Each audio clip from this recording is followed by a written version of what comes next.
Have you ever heard of the Kiyotaki Tunnel in Kyoto, Japan? It's a place shrouded in mystery and urban legends. It's said to be one of the most haunted spots in the country, and for good reason. The tunnel was built in 1927, using forced labor from workers who built the nearby railway line. The conditions were brutal, and many died from accidents, exhaustion, or were simply executed.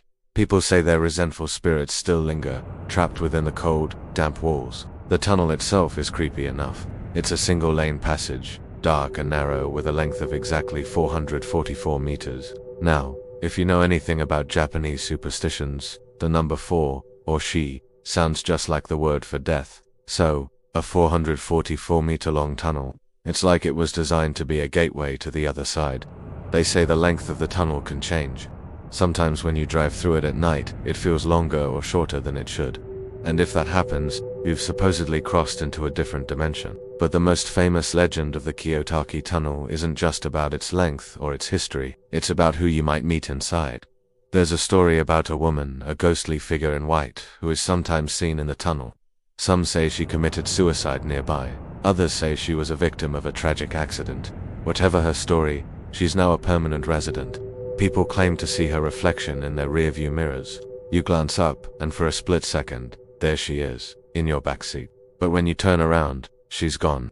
They say if you see her, you're cursed with a terrible fate. This brings me to my friend, Kenji. He's a skeptic, always laughing at ghost stories and supernatural tales. He loves debunking things. A few years ago, he was visiting Kyoto, and I warned him about the Kiyotaki Tunnel. Don't go there, especially at night, I said. He just laughed. It's just a tunnel, man. A bunch of concrete and steel. What's the worst that could happen? Against my advice, he decided to drive through it late one night, just to prove me wrong. He called me the next day, and his voice was different. He tried to sound casual, but I could hear the tremor. He told me he drove through the tunnel around 2 a.m. It was just as creepy as the legends described.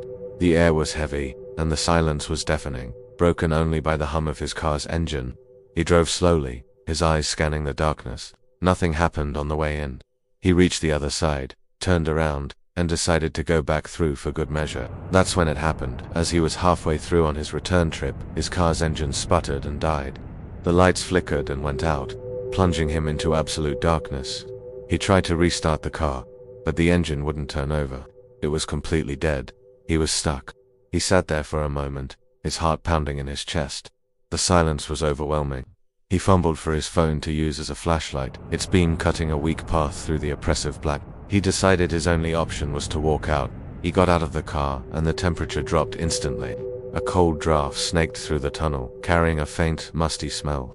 As he started walking, he heard something, a soft, wet sound. Drip, drip. He looked up, thinking it was just water seeping through the concrete. But the sound wasn't coming from above. It was coming from behind him. He quickened his pace, trying to ignore the sound, but it got closer. Drip, drip. It sounded like footsteps, but wet, sloshing footsteps, as if someone was walking through puddles, but the ground was bone dry. He didn't dare look back. His mind was racing, trying to find a rational explanation. An animal, another person, but who else would be in this tunnel at this hour? Then he heard a new sound, a soft, mournful whisper that seemed to echo from the walls themselves. It was a woman's voice, humming a distorted, off-key lullaby. The tune was chillingly familiar, but he couldn't place it. Goosebumps erupted on his arms. The humming grew louder, closer.